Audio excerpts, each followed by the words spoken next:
What's up everybody, Tom here with another video. We've just hit and approached the community trend line tops on the stock market. We've also got a monthly R1 pivot that's just been reached as well. Has this market melted up a bit too quick and got a little bit too much FOMO in it? We'll be answering that in today's video. Stay tuned guys, this will be a good one. See you soon.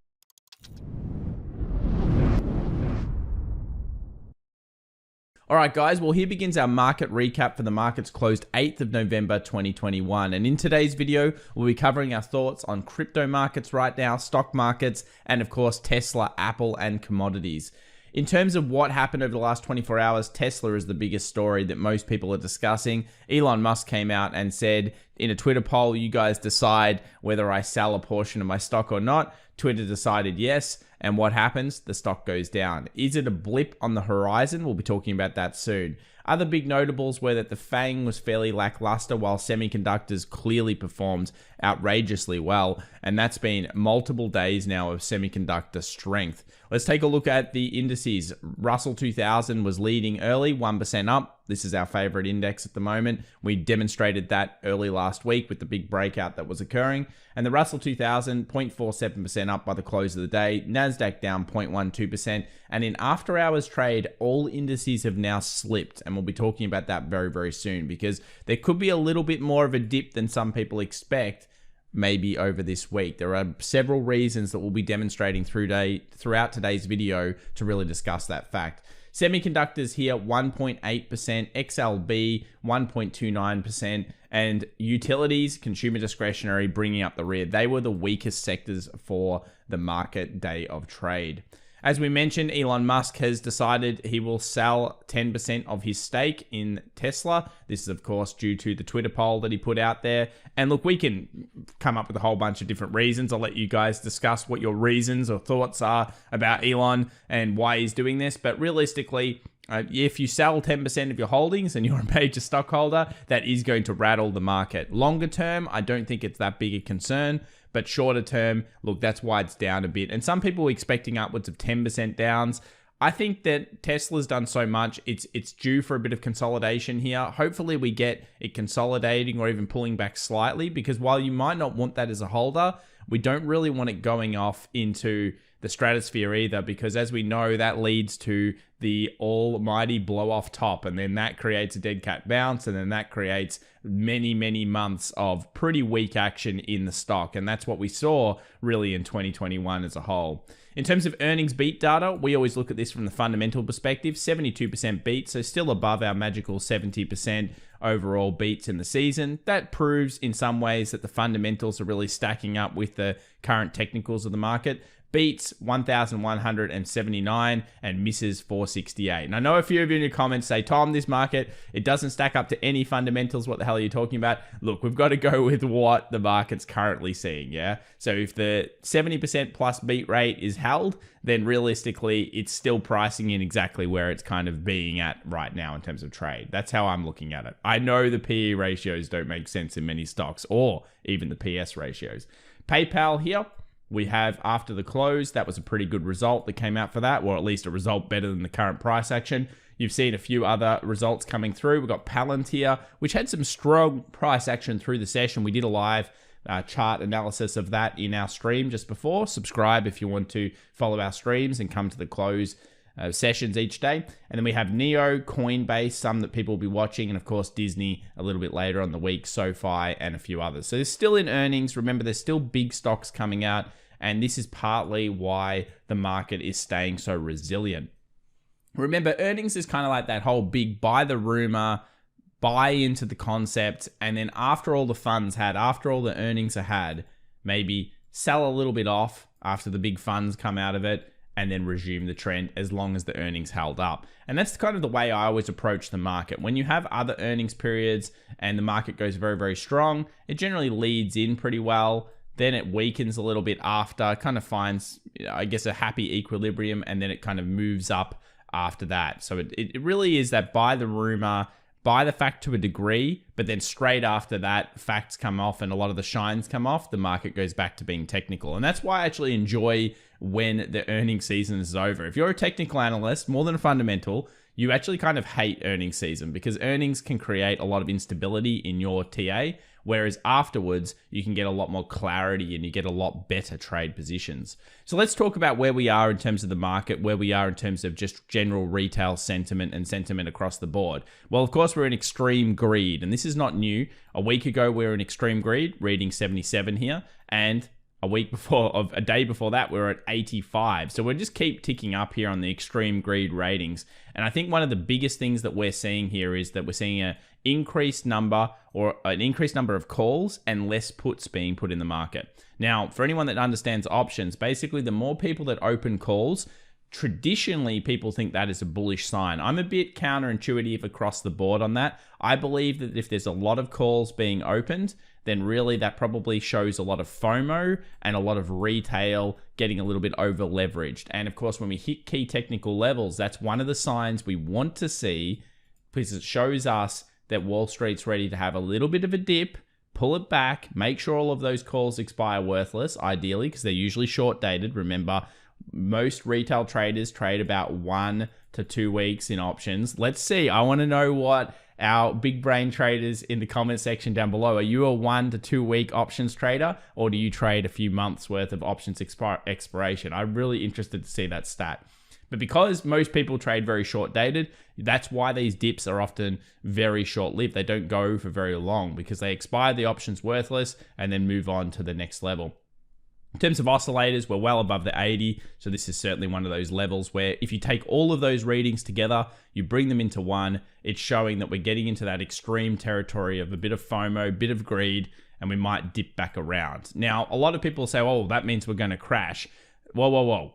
No, I don't think crash is happening right now. We're at a seasonally strong period of the market.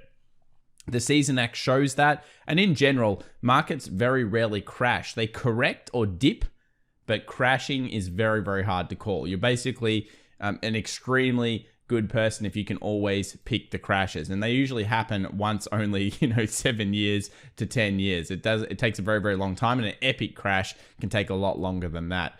So let's talk about the VIX, the volatility index. We've been back at the level that we talked about. Anyone that's been buying VIXs at 15 has had a massive smiley face on their face for quite some time. They've been buying that 15 for a while, doing quite well. In many ways, it looks like a double bottom at this point. We break through this 50 exponential. We get past 18 on the VIX. At the same time, what I would expect is that the S&P 500 and NASDAQ are breaking down. They're doing something like this, which we'll talk about later, where we've got a peak, a trough, a lower peak, and a lower trough. That then spikes the algorithms in. The algorithms start trading. Everything becomes more fearful, and we get that short, sharp spike up in the VIX. Whatever we usually do with the VIX, it's generally short-lived. So what I mean by that is the VIX will spike. It might spike to a 20, a 24, a 26, even a 30. But it doesn't stay up there for long. So I think you've got to realize that if you're a VIX trader, you've got to be fast and you've got to be pretty damn nimble in the markets. Let's move over to some other really cool trades that have been happening in the recent weeks as well. And we didn't always cover gold and silver, but it's time to bring them back because we're starting to see some encouraging things into a seasonally strong period for both metals. We've got the left-hand side, we've got the head, and we've got the right-hand side shoulder here for silver. You'll notice there's a bullish hammer that's sitting around this right side shoulder. If anyone picked that up, especially the follow-through when it got back above those two moving averages, the 20 and the 50 exponential, congrats to you. Obviously, you're probably going to have a target around that 2480 area. And if it breaks through the 2480, I've detailed this a few times. If we have a head and shoulders pattern, what do? Well, we take the distance from the head to the neckline, we extrapolate that out, and guess what? It smashes straight into that 2820 zone. So this would be fantastic if we saw a closure above 2480. I think a lot of people will start discussing silver should that occur. And this is going to be one of those key critical zones that a lot of traders wait for in the markets. And a lot of swing traders and participation traders will get involved with that.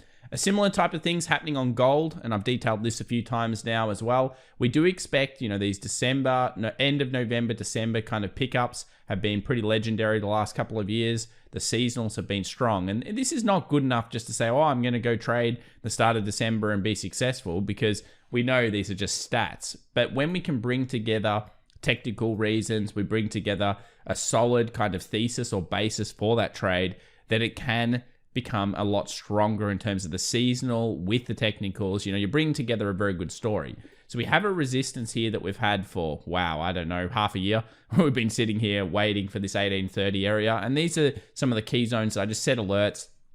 If I'm not looking at the market, if I get the alert, cool. But it just means that if you set an alert for a key zone that you've been watching for a long time, then you won't forget about it. And this goes for some of your favorite stocks. How many of us have missed a stock before because we're looking at it 1 week and then we forget about it, or we've moved our attention to a different stock, and then all of a sudden we go back the next week, have a look at that stock, and we go, no, I missed the opportunity. Why am I so stupid? One of the ways that you cannot be stupid is setting alerts above those zones so that they come to your mobile or they come to your email address and you can check them out. Don't set too many, but set them for the key zones. So 1830, very, very good. 1832 pretty much here for gold for me. I'm going to see it most likely come up here, I think. Then it's going to consolidate ideally. And then if it breaches through, we'll certainly be bringing it into the daily roll for November into December, because I think that could be a big, strong participation phase should it break through. That's been coming for a long time here on gold.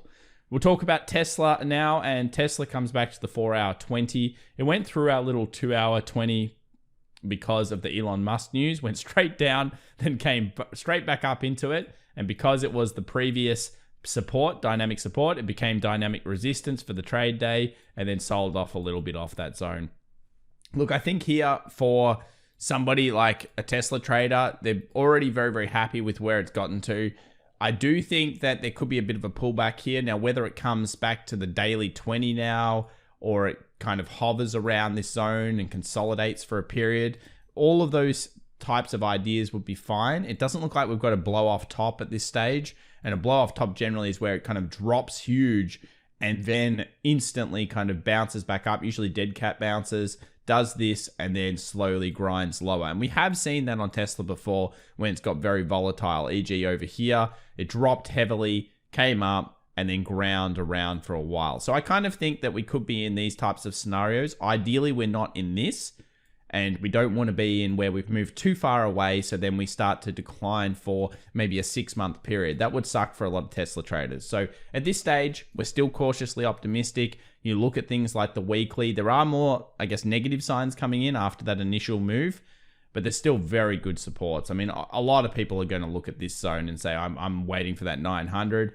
I don't blame them, but I think any of these psychological zones, 1100, 1000, they're all going to be met by some type of demand from retail, and we'll watch how the structure forms over the next coming days and weeks. Apple's another one, paid the dividend, that's out of it now, and it's sitting right on that 150. I do kind of expect it to dip underneath this zone. So while we were talking about 150 for so long, the problem was that it's done 150 before the earnings, then it's dumped down, then it's gone back. And what's happened at the same time? We've hit a resistance on our NASDAQ trade. The NASDAQ has gone so much further than Apple that I think Apple could actually flow back down to 145, one saw at 46 in the dip, and then resume the trend. And I still have high expectations of Apple up to that 165, 162, but that's just more based on where I think it could go value-wise. At this stage, above 150, still key, and as long as the market holds, you'd expect it to run off, but I do think the NASDAQ's starting to show some weakness, and we'll talk about that soon. IWM, very powerful looking index here still. I would not mind at all for this now to dip down, touch the daily 20 moving average where the resistance becomes support. What a fantastic role reversal that would be, and then continue in its seasonal up. And for any new viewers, what we're talking about in terms of seasonals is an 80% strike rate through November. So you can see October is generally very positive for IWM, the Russell 2000. November, very, very positive from a stats side, and even December, incredibly positive. So when we have a breakout, when we have these types of things occurring at the same point, that's when we start to get a little bit more bullish on a pair like this, and we certainly have been bullish now for a week. It's paying dividends, and if it does end up coming back down, there's always that full-on channel. Remember, the distance here that it was in for a whole year is A, that section equals B, and it basically puts us into a 260 number, which is probably outperforming a lot of the other markets. Let's move over to the S&P 500, one that everyone's watching. Our community trend line has been reached, and we have seen some indecision around this point. Long leg doji here, a little bit of indecision through the Friday trade. Monday was just boring. Like, it was flat. It was just doing absolutely nothing. And I think what's happening now is we're getting into this point where we might see a peak. We've seen kind of a trough. We've seen a potential lower peak form through the money